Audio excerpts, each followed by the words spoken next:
We are Onyx Imaging. We are the highest rated and most reviewed printer service center in Oklahoma. Hi, my name is John. I'm with Onyx Imaging. Today we're going to take a look at this Lexmark T654.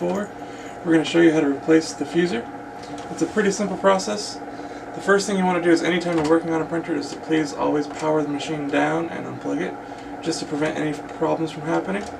Once the machine's powered down and unplugged, you're going to want to remove the fuser wick cover, which is on the top part of the printer here. You just press in the button, lift, and it comes right out, no problem. Once you lift that off, on the right side you'll see a little handle sticking up. That's the fuser wick. You want to remove that as well. Spin the printer around. So the next thing we need to do is remove the back cover. So you're just going to pull straight down, and then on the back here you'll see kind of a clear cable or strap. You're just going to twist it about 90 degrees until it comes out.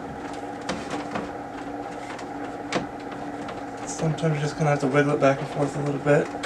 There it goes. Once you have that strap released, you can just lift off the back door.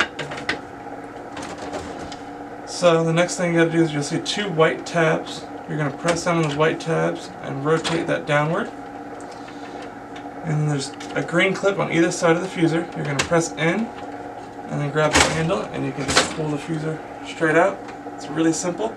Once you have your new fuser, you're going to just slide it right back in there. Make sure the green clips click when you push it in on both sides. We're going to rotate this back up, clip it back into place. You're going to set the rear cover back on its little hinges and make sure it clips in as well.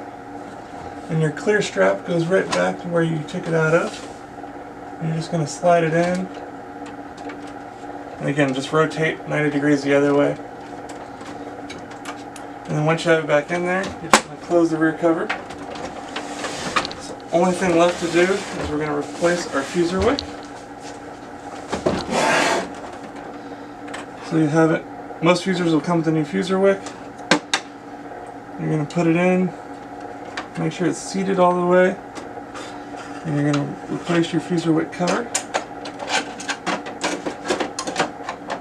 Make sure it's all clicked back into place. Once you've done that, all you got to do is plug your printer back in, turn it back on, and you'll be good to go. Thank you for watching.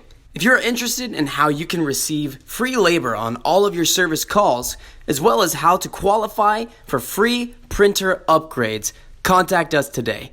We are here for all of your printer and office supply needs.